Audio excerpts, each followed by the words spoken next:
പരിശുദ്ധ പരമ ദിവ്യകാരുണ്യത്തിന് എന്നേരവും ആരാധനയും സ്തുതിയും പുകഴ്ചയും ഉണ്ടായിരിക്കട്ടെ. പരിശുദ്ധ പരമ ദിവ്യകാരുണ്യത്തിന് എന്നേരവും ആരാധനയും സ്തുതിയും പുകഴ്ചയും ഉണ്ടായിരിക്കട്ടെ. പരിശുദ്ധ പരമ ദിവ്യകാരുണ്യത്തിന് എന്നേരവും ആരാധനയും സ്തുതിയും പുകഴ്ചയും ഉണ്ടായിരിക്കട്ടെ.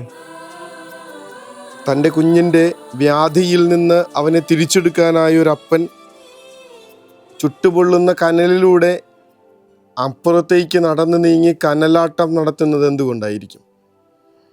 പള്ളിയായ പള്ളികളൊക്കെ കയറി ഇറങ്ങി പരീക്ഷ എഴുതിക്കൊണ്ടിരിക്കുന്ന തൻ്റെ മക്കൾക്ക് വേണ്ടിയിട്ട് ഈ അമ്മ പൊരിവെയിലത്ത് നടന്ന് പ്രാർത്ഥിച്ചു കൊണ്ടിരിക്കുന്നത് എന്തുകൊണ്ടായിരിക്കും? നമ്മുടെ സ്വന്തമാണൊരാളെന്ന് നമുക്ക് മനസ്സിലായി കഴിഞ്ഞാൽ പിന്നെ നമ്മൾ അയാൾക്ക് വേണ്ടി ഏതറ്റം വരെയും പോകാറുണ്ടെന്നുള്ളതാണ് സത്യം. അവരോട് നമുക്ക് തോന്നുന്ന ഒരു വലിയ സ്നേഹമുണ്ട്. അനുകമ്പയല്ല, അനുകമ്പയേക്കാൾ അപ്പുറത്തായിട്ടുള്ള സ്വന്തമാണെന്നുള്ളൊരു കരുതലാണിത്. ഇത് തന്നെ കർത്താവ് ഇന്നത്തെ സുവിശേഷത്തിൽ പറയുന്നുണ്ട്. എനിക്ക് ഈ ജനത്തോട് അനുകമ്പ തോന്നുന്നു. 2-3 ദിവസമായിട്ട് ഇവർ തൻ്റെ കൂടെയുള്ള ജനത്തോട് കർത്താവിന് തോന്നുന്നത് വെറുമൊരു സിമ്പതി അല്ല, നേരെ മറിച്ച് ഇവരെ തൻ്റെ ആണെന്നുള്ള ഒരു കരുതലാണ്. എൻ്റെ സ്വന്തമാണെങ്കിൽ എനിക്കിവരെ ഇങ്ങനെ ഇരുത്താൻ പറ്റില്ല. 3 ദിവസങ്ങളായി തൻ്റെ കൂടെയുള്ള ഒരു ജനത്തോട് കർത്താവിന് ഇത്രമാത്രം സ്നേഹവും കരുതലും തോന്നുന്നുണ്ടെങ്കിൽ ആലോചിച്ച് നോക്കണം. ജനിച്ചപ്പോൾ മുതൽ അവൻ്റെ സ്വന്തമാണെന്നുള്ള ചായ്വില് അവനിലേക്ക് ചാഞ്ഞ് ജീവിക്കുന്ന നമ്മളുടെ കാര്യത്തിൽ കർത്താവ് എത്രമാത്രം ശ്രദ്ധാലുവായിരിക്കുമെന്ന്. വിശുദ്ധ ലൂക്കായുടെ സുവിശേഷം 18-ാം അധ്യായം 7-ാമത്തെ തിരുവചനത്തിൽ അങ്ങനത്തെ ഒരു വചനം നമ്മൾ വായിക്കുന്നുണ്ട്. അങ്ങനെയെങ്കിൽ രാവും പകലും തന്നെ വിളിച്ച് കരയുന്ന തൻ്റെ തിരഞ്ഞെടുക്കപ്പെട്ടവർക്ക് ദൈവം നീതി നടത്തി കൊടുക്കുകയില്ലേ? അത്രയ്ക്ക് നമ്മളോട് കരുതലുണ്ടാവില്ല എന്നുള്ളതാണ് ചോദ്യം. അത് പ്രതിവചന സങ്കീർത്തനത്തിൽ നമ്മൾ വായിക്കും, കർത്താവെ അവിടുന്ന് ജനത്തോട് കാരുണ്യം കാണിക്കുമ്പോൾ എന്നെ ഓർക്കണമേ. ഓർക്കാതിരിക്കുമെന്ന് വിചാരിക്കുന്നുണ്ടോ? ഇത് സങ്കീർത്തകന്റെ നിലവിളിയാണ്. കർത്താവെ, അങ്ങ് കാരുണ്യം കാണിക്കുന്ന ദൈവമാണ്. ഒരു ജനക്കൂട്ടത്തെ ഇങ്ങനെ തൻ്റെ കൺമുൻപിൽ കാണുമ്പോൾ തൻ്റെ കൂടെയിരിക്കുന്ന ഇവർക്ക് ഭക്ഷണം കഴിച്ചോ ഇല്ലയോ എന്നുള്ള ചിന്തയാൽ ആകുലനാകുന്ന കർത്താവ് എൻ്റെ കാര്യത്തിൽ ശ്രദ്ധാലുവായിരിക്കുക തന്നെ ചെയ്യും. ഇത് ആദ്യത്തെ തവണയൊന്നുമല്ല കർത്താവ് ഇങ്ങനെ ഈ ഒരു കരുതൽ കാണിച്ചുകൊണ്ടിരിക്കണേ. ആ ഒരു പെൺകുട്ടിയെ മരണത്തിൽ നിന്ന് ജീവനിലേക്ക് കർത്താവ് തിരിച്ചെടുക്കുന്നൊരു കാഴ്ചയുണ്ട്. കഴിഞ്ഞ ദിവസങ്ങളിൽ നമ്മൾ വായിച്ചതാണ്. അവളെ ജീവനിലേക്ക്, മരണത്തിൽ നിന്ന് ജീവനിലേക്ക് തിരിച്ചെടുത്ത് എല്ലാവരും അത്ഭുതപ്പെട്ട് ദൈവത്തിന് നന്ദി പറഞ്ഞൊക്കെ നിൽക്കുന്ന നേരത്ത് കർത്താവ് പറയുന്ന കാര്യം അവൾക്ക് എന്തെങ്കിലും ഭക്ഷിക്കാൻ കൊടുക്കുന്നുള്ളതാണ്. ഇങ്ങനെ ഏറ്റവും നിസ്സാരമായെന്ന് മനുഷ്യർക്ക് തോന്നുന്ന കാര്യങ്ങളിലേക്ക് പോലും ഇടപെടുന്ന എൻ്റെ തമ്പുരാൻ, അങ്ങനെയുള്ള കർത്താവിനെയാണ് ഇന്നത്തെ സുവിശേഷത്തിൽ കാണുന്നത്. അവരെ ഇങ്ങനെ വിശന്നിരിക്കാനായിട്ട് സമ്മതിക്കാൻ പറ്റില്ല. അവർക്ക് നിങ്ങൾ തന്നെ ഭക്ഷണം കൊടുക്കുക. അവർ ദൂരെ നിന്ന് വന്നവരാണ്. ഈ വിജന സ്ഥലത്ത് അവർക്ക് അപ്പം കൊടുക്കുന്നത് ഞങ്ങൾ എങ്ങനെയാണ് ചെയ്യണേ എന്നൊക്കെ ശിഷ്യന്മാർ ചോദിക്കുമ്പോൾ കർത്താവ് അവരോട് ചോദിക്കും, നിങ്ങളുടെ കയ്യിൽ എത്ര അപ്പം ഉണ്ട്? 7 ഉണ്ട്. അത് മതി, കൊണ്ടുവാ. ഉള്ളത് കർത്താവിലേക്ക് കൊടുത്തു കഴിയുമ്പോൾ പിന്നീട് അബൻഡൻസാണ് നമ്മൾ കാണുന്നത്. നേരത്തെയും കണ്ടു, 12 കൊട്ട നിറയെ അപ്പം, അപ്പകഷ്ണങ്ങൾ ബാക്കി ശേഖരിക്കുന്നത്. കാനായിലെ വിവാഹ വിരുന്നിൽ വീഞ്ഞു തീർന്നു പോകുമ്പോൾ കർത്താവിൻ്റെ കരങ്ങളിലേക്ക് എല്ലാം ഏൽപ്പിച്ചു കൊടുക്കുമ്പോൾ 6 കൽഭരണി നിറയെ വീഞ്ഞ വരണേ. ഇങ്ങനെ ഓരോ കാര്യങ്ങളിലും അവൻ്റെ കരങ്ങളിലേക്ക് വിശ്വസിച്ചേൽപ്പിക്കുമ്പോൾ അവനിങ്ങനെ ആവശ്യത്തിലധികമായി സമൃദ്ധമായി നമ്മുടെ ജീവിതത്തിലേക്ക് നിറവുകൾ തരുന്നത് കാണാൻ പറ്റും. കാരണം അവന് അവരോട് അനുകമ്പ തോന്നി. നമ്മളോട് അനുകമ്പയുള്ള, നമ്മുടെ കാര്യത്തിൽ ശ്രദ്ധാലുവായിരിക്കുന്ന കർത്താവ്. നമുക്ക് പലതവണ ധ്യാനിച്ചിട്ടുള്ള ആ വചനം ഒരിക്കൽ കൂടി ഒന്ന് ഓർത്തെടുക്കുന്നത് നല്ലതാണ്. നിന്റെ ഓരോ തലമുടിയുടെ നാര് പോലും എണ്ണിത്തിട്ടപ്പെടുത്തിയിരിക്കുക. ഒന്ന് ആലോചിച്ച് നോക്കിയേ, കർത്താവ് ഇങ്ങനെ കുത്തിയിരുന്ന് ഓരോരുത്തരുടെയും തലമുടി എണ്ണുന്നത്. അതേന്നേ, അതങ്ങനെ തന്നെയാണെന്നാ വചനം പറയണേ. അക്ഷരാർത്ഥത്തിൽ തന്നെ എടുത്തു, ഒരു പ്രശ്നമില്ല. കർത്താവിനത് പറ്റില്ലെന്നാണ് വിചാരിക്കണേ.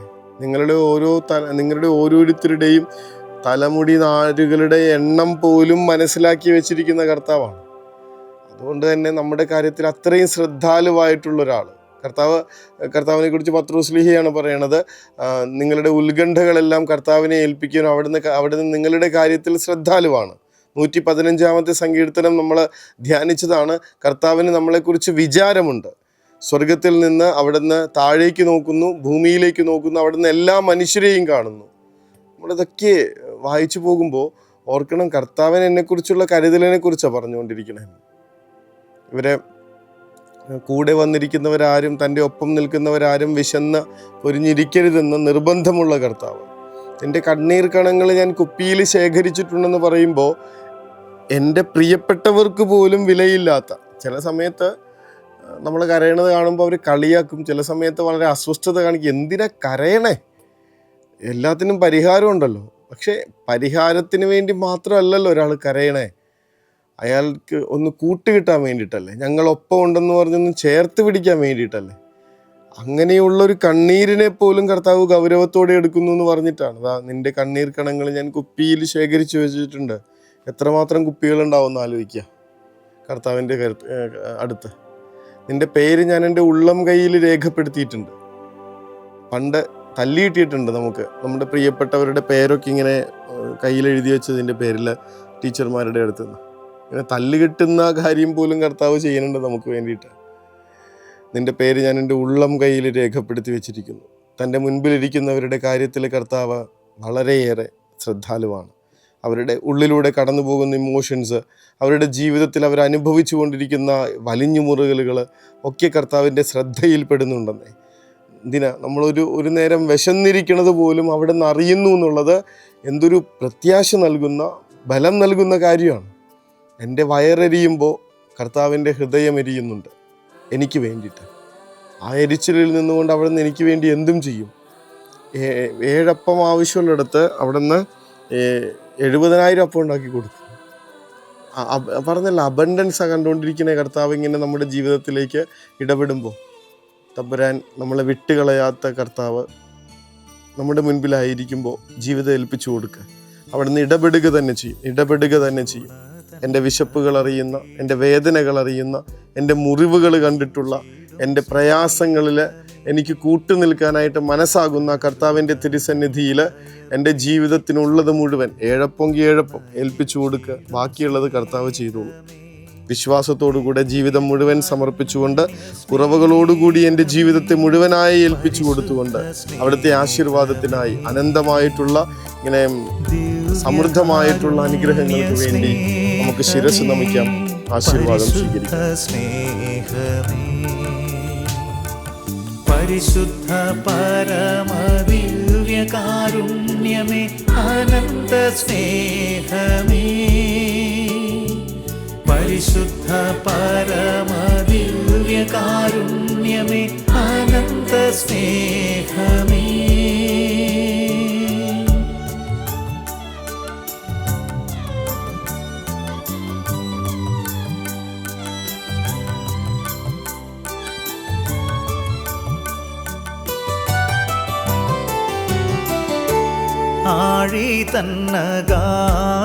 പരിശുദ്ധ പരമ ദിവ്യകാരുണ്യത്തിന് എന്നേരവും ആരാധനയും സ്തുതിയും പുകഴ്ചയും ഉണ്ടായിരിക്കട്ടെ. പരിശുദ്ധ പരമ ദിവ്യകാരുണ്യത്തിന് എന്നേരവും ആരാധനയും സ്തുതിയും പുകഴ്ചയും ഉണ്ടായിരിക്കട്ടെ. പരിശുദ്ധ പരമ ദിവ്യകാരുണ്യത്തിന് എന്നേരവും ആരാധനയും സ്തുതിയും പുകഴ്ചയും ഉണ്ടായിരിക്കട്ടെ. ആരും കാണുന്നില്ലെന്ന് മാത്രം പറയരുത് നമ്മുടെ കണ്ണീരും വേദനയും. കർത്താവിൻ്റെ കണ്ണുകൾ നമ്മുടെ മേലുണ്ട്. അവിടുന്ന് നമ്മളുടെ കാര്യത്തിൽ അതീവ ശ്രദ്ധാലുവാണ്. നമ്മളെക്കുറിച്ച് അവിടത്തേക്ക് വിചാരമുണ്ട്. തീർച്ചയായും അവിടുന്ന് കാണുന്നുണ്ട്. അവിടുത്തെ കരങ്ങളിൽ അതിനുള്ള പരിഹാരവുമുണ്ട്. സ്വസ്ഥമാവുക, ശാന്തമായ അവിടുത്തെ സന്നിധിയിലായിരിക്കുക. ബാക്കിയുള്ളത് കർത്താവ് നോക്കിക്കൊള്ളും. നിങ്ങൾ സ്വസ്ഥരായിരുന്നാൽ മതി. കർത്താവ് നിങ്ങൾക്ക് വേണ്ടി യുദ്ധം ചെയ്തുകൊള്ളും. തമ്പുരാൻ അനുഗ്രഹിക്കട്ടെ. കരുണതൻ കയർ പിടിച്ച് നയിച്ചിടും സ്നേഹമേ, ദിവ്യകാരുണ്യ സ്നേഹമേ, പരിശുദ്ധ സ്നേഹമേ. പരിശുദ്ധ പരമദിവ്യകാരുണ്യമേ, അനന്ത സ്നേഹമേ. പരിശുദ്ധ പരമദിവ്യകാരുണ്യ